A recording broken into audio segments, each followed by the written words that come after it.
بسم اللہ الرحمن الرحیم، السلام علیکم۔ کیپٹل ٹاک میں خوش آمدید۔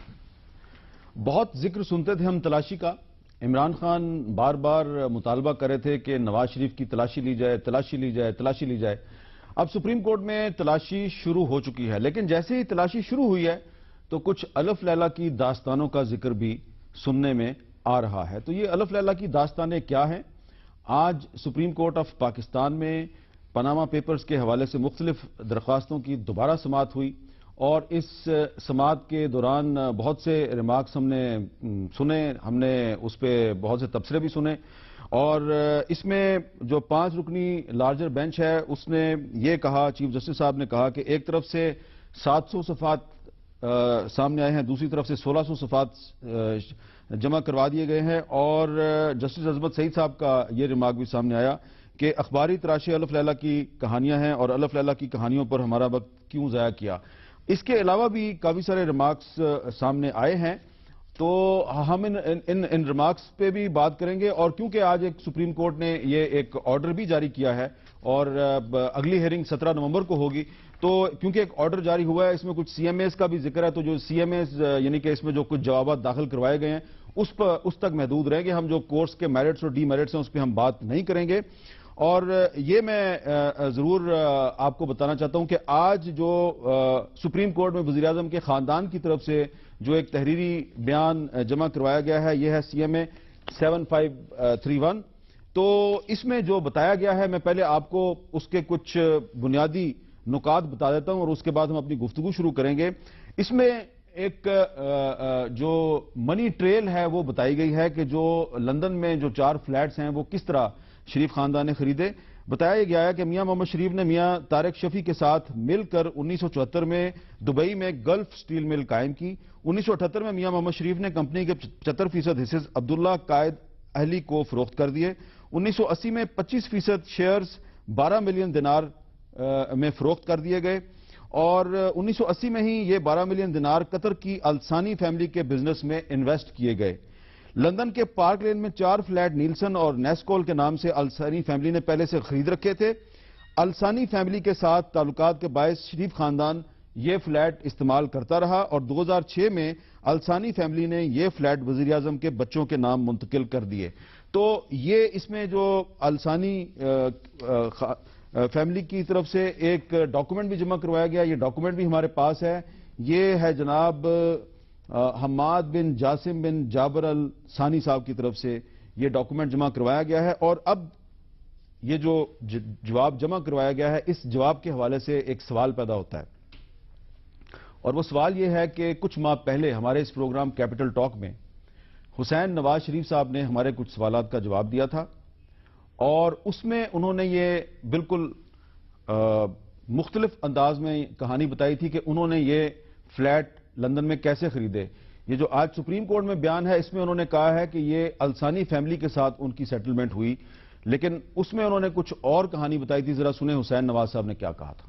بتائیے کہ یہ جو برطانیہ میں اتنی مہنگی جائیداد ہے، اتنے ایسٹس ہیں، یہ کہاں سے آپ کے پاس آئے ہیں؟ سعودی عربیہ کی فیکٹری کی جس وقت سیل ہوئی تو اس سے جو انکم ہمارے پاس آئی، الحمدللہ کافی اچھی انکم تھی، تو وہ باقاعدہ جو ہے نا وہاں سے سعودی عربیہ سے آفیشلی ٹرانسفر ہوئی برطانیہ میں۔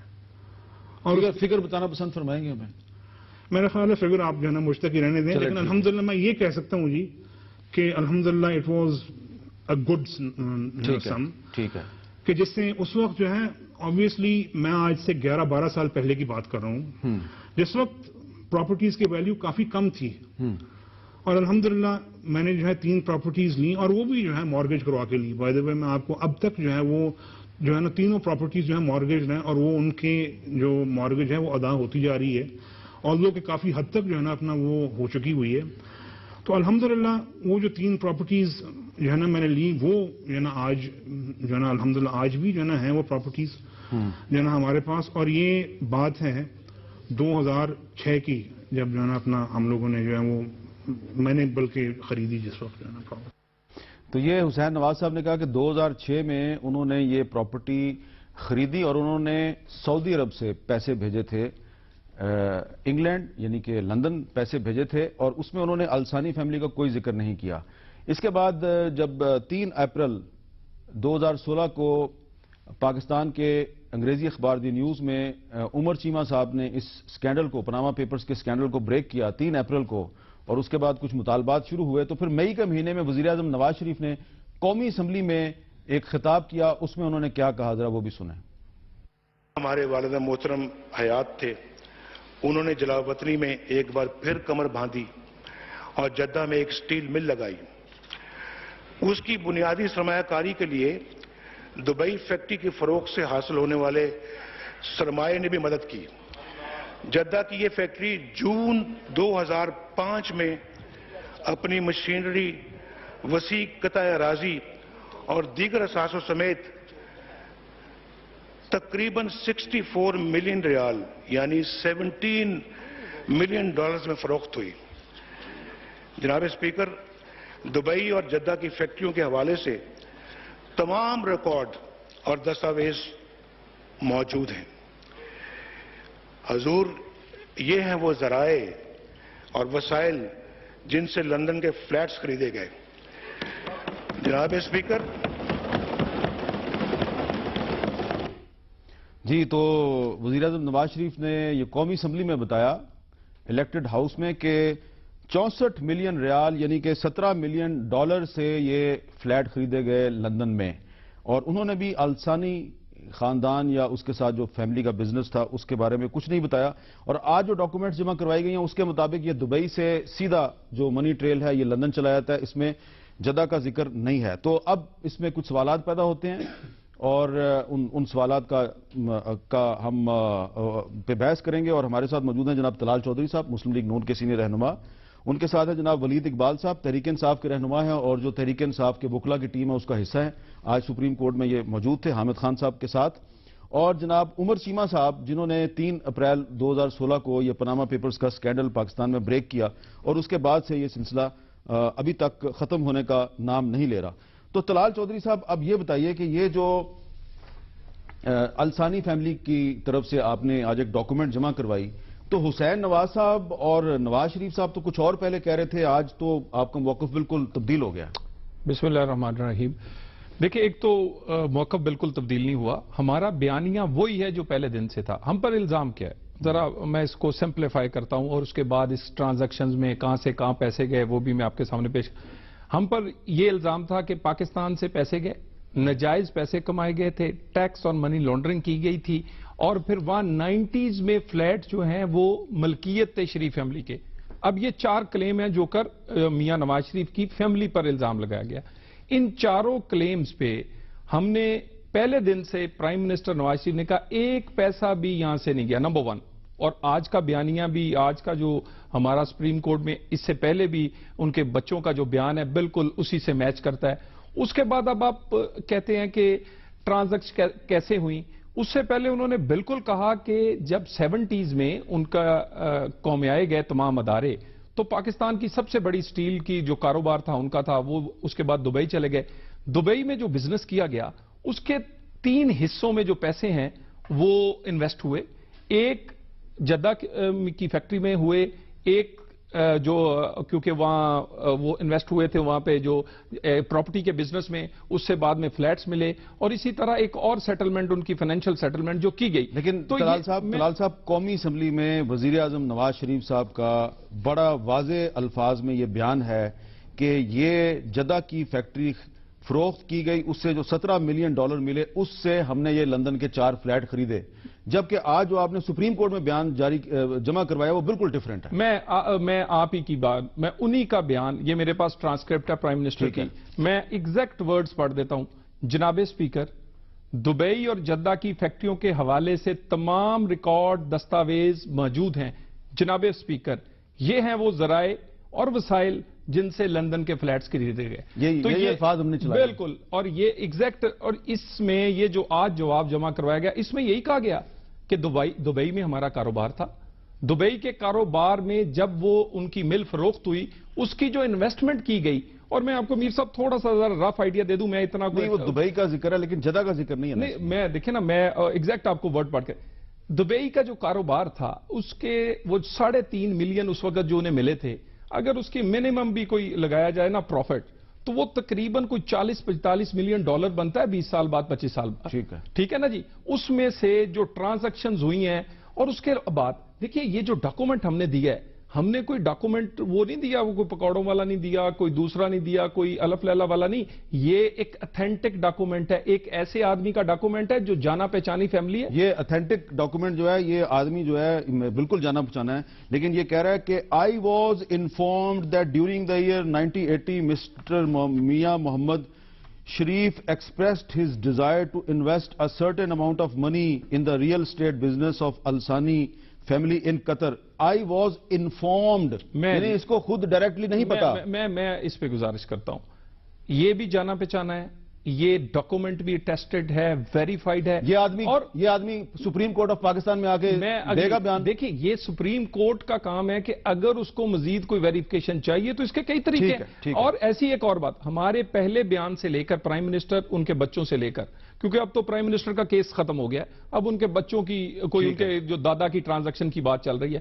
اس کے علاوہ یہ ڈاکومنٹ, کوئی بھی ڈاکومنٹ وہ اگر اس کی ایک لفظ کی بھی غلطی ہوگی تو یقیناً دوسرے, لیکن دوسرے ایک میری گزارش, کم از کم جو ہم پر الزام لگے ہیں اس کا کوئی تو ثبوت دینا. یہ اتنا بڑا یہ اب میں پوچھتا ہوں جی. اچھا جی ولید اقبال صاحب, اب ان سے تو ہم نے بات کر لی کہ کیونکہ ہمارے خیال میں حسین نواز اور وزیر اعظم نواز شریف کے جو بیانات تھے ان میں وہ جو کچھ کہہ رہے تھے, تو آج کی جو ان کی سپریم کورٹ میں جو ریٹن سٹیٹمنٹ ہے اس میں ہمیں کچھ تضاد نظر آ رہا تھا, ہم نے ان سے پوچھ لیا.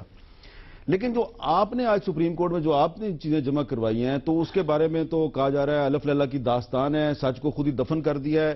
تو آپ کے لگتا ہے کہ آپ کا کوئی ہوم ورک نہیں ہے؟ پہلے حامد خان صاحب نے صرف ایک والیوم جمع کروایا تھا اور پھر 2 مزید والیوم جمع کروا دیے گئے, اور ایک ایسی کتاب بھی جمع کروا دی گئی جو پہلے بھی جس میں کوئی الزام ثابت نہیں ہو سکا. تو اس طرح نہیں لگتا کہ شاید پی ٹی آئی جو ہے اس نے ہوم ورک نہیں کیا ہوا تھا اور ایسے ہی چلے گی سپریم کورٹ میں؟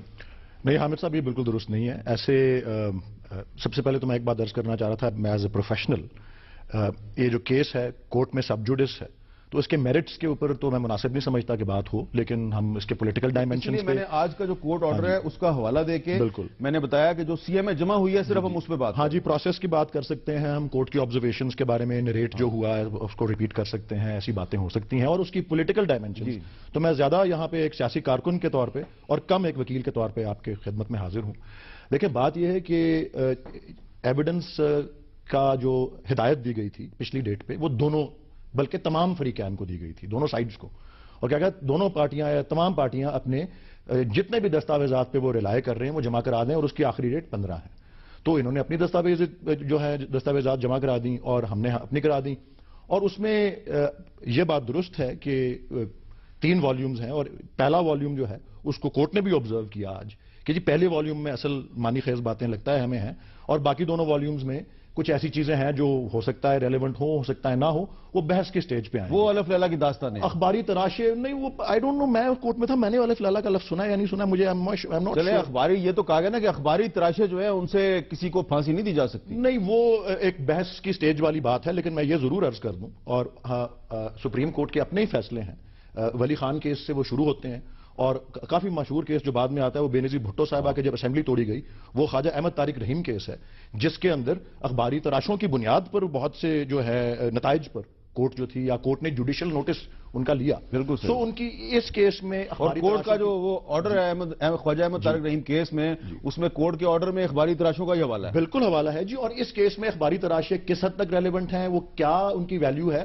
وہ بحث کے سٹیج پہ ہم ضرور سبمٹ کریں گے. لیکن ایک بات جو آج کی دستاویز دیکھیں, اصل پچھلی ہیئرنگ میں ایک جو بڑی اہم بات ہوئی تھی, کورٹ نے اس بات کو واضح طور پہ کورٹ پروسیڈنگز کے دوران آبزرو کیا تھا کہ جی یہاں جہاں پہ ملکیت کو تسلیم کر لیا گیا ہے, اونرشپ ہیز بین ایڈمٹڈ, وہاں پہ پھر برڈن آف پروف شفٹ کر جاتا ہے. تو اصل میں زیادہ اہمیت رکھتی ہیں وہ دستاویزات جو ان کی سائڈ سے آئیں, اور ان سے ان کو ثابت کرنا یہ پڑے گا اب کہ وہ جائز آمدن سے وہ اثاثے لیے گئے تھے, منی ٹریل اس کا جائز تھا.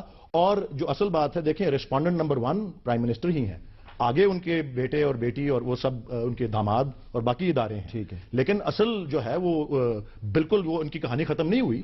اور میں جو سیاسی بات عرض کرنا چاہتا ہوں اس کیس میں, لگتا ہے کہ جب بھی میاں صاحب کسی دلدل میں ہوتے ہیں, کسی بحران کا سامنا کر رہے ہوتے ہیں, وہ کسی فارن رائل کی جو ہے گڈ ول کے پیچھے جا کے چھپ جاتے ہیں. جس طرح وہ مشرف ہائی جیکنگ کیس تھا تو جان داؤ پہ لگی ہوئی تھی نا, کیپٹل آفینس ہے آپ کا پروگرام کیپٹل ٹاک ہے, وہ کیپٹل پنشمنٹ ہوتی ہے, سزائے موت کا ہائی جیکنگ کا آفینس ہوتا ہے. تو وہ پھر وہ سعودی رائلز, اور یہاں پہ عہدہ داؤ پہ لگا ہوا ہے. چلیں یہ صرف نواز شریف صاحب نے ایک منٹ, یہ صرف نواز شریف صاحب نہیں ہے, پرویز مشرف صاحب نے بھی یہ کہا کہ ایک دن وہ سوئے ہوئے تھے اور کسی نے دروازہ ناک کیا اور ایک بادشاہ کی طرف سے 1 ارب روپیہ جو ہے وہ ان کو دے دیا گیا. تو یہ پرویز مشرف نے بھی ایسا کیا. آج یہ پہلی دفعہ بات ہو رہی ہے. اچھا, لیکن میں اب عمر چیمہ صاحب, آپ نے یہ سٹوری بریک کی 3 اپریل 2016 کو پاناما پیپرز کی, اور پھر ہم مسلسل سنتے آ رہے تھے نون لیگ کا موقف بھی اور تحریک انصاف کا بھی موقف.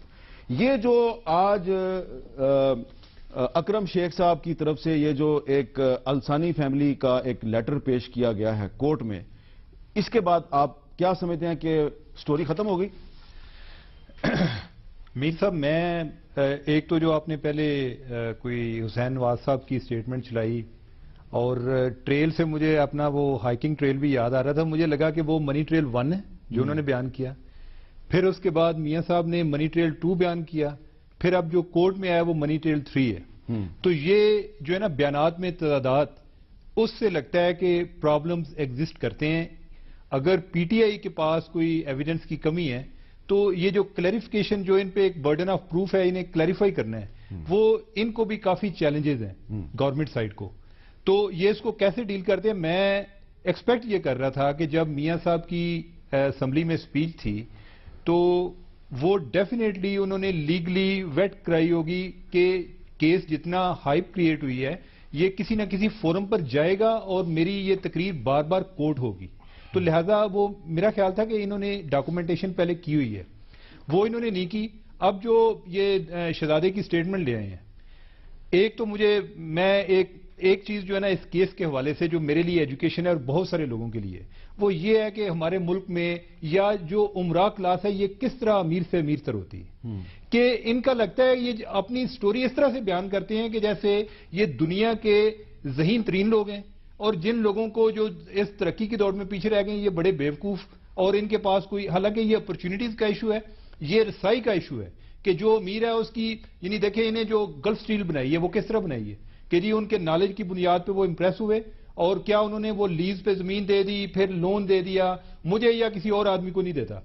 اگر کوئی کنگ کسی کو اوبلائج کرتا ہے وہ یا مشرف کو کرتا ہے, یا وہ میاں نواز شریف کو کرتا ہے, یا نجیب رزاق کو کرتا ہے. ٹھیک ہے, کسی اور آدمی کے لیے یہ سہولتیں نہیں ہوتی. اور جب آپ اس طرح کی فیورز لیتے ہیں تو وہ عوام کے بہاف پہ آپ ان کو ریٹرن بھی کر رہے ہوتے ہیں. تب یہی ہوتا ہے کہ ہمارا بسٹرڈ کا کیس اگر سپریم کورٹ میں بھی آ جائے تو آپ نے شہزادوں کی خاطر اس کو بھی جا کے چیلنج کرنا ہوتا ہے. تو اس چیز کے بڑے ایک پالیسی لیول پہ امپیکٹ ہیں. آگے آنے والے دنوں میں میرا آپ کے خیال میں جو وزیر اعظم کا جو قومی اسمبلی میں بیان تھا اس میں اور آج جو ان کے وکیل نے سپریم کورٹ میں بیان جمع کروایا اس میں تضاد ہے؟ وہ تو ہے, اور وہ جج صاحبان نے بھی اس کو پوائنٹ آؤٹ کیا ہے. جی طلال چودھری صاحب.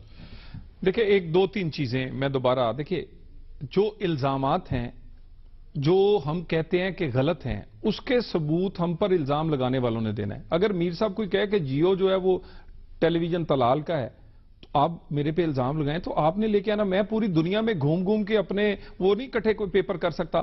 اور ہم نے جو دیکھے نا, پیسہ کوئی باہر نہیں گیا, 1 روپیہ آج تک یہ کوئی ثابت نہیں کر سکے. وہ جو اس کی ملکیت ہے ہم کہتے ہیں 2006 سے ہے وہ. اس کے بعد دبئی کا جو کاروبار ہے جو بار بار کہا جاتا ہے کہ شہزادوں کے ساتھ میاں نواز شریف کے تعلقات, جب میاں نواز شریف کے والد 1970s میں دبئی گئے, دبئی کا رولر جو ہے وہ ادھر ان کا پارٹنر بنا, اس وقت تو نواز شریف صاحب ابھی سیاست میں آئے نہیں تھے. بات یہ ساخت کی بنیاد پر کاروبار چلتے ہیں.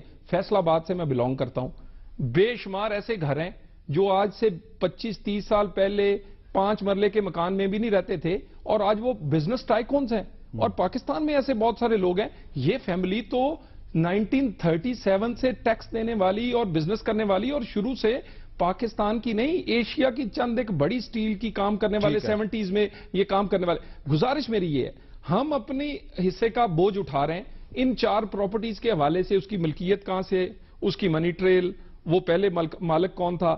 گزارش یہ ہے کہ ہمیں جواب دیا جائے. ہم پر 90s کا جو الزام ہے, ہم پہ جو منی لانڈرنگ, ہم پر جو ٹیکس چوری کی بات, ہم کہتے ہیں باہر پیسے لے کے گئے, کہاں ہیں وہ سارے؟ جی پوچھتے ہیں ولید اقبال صاحب سے ایک وقفے کے بعد.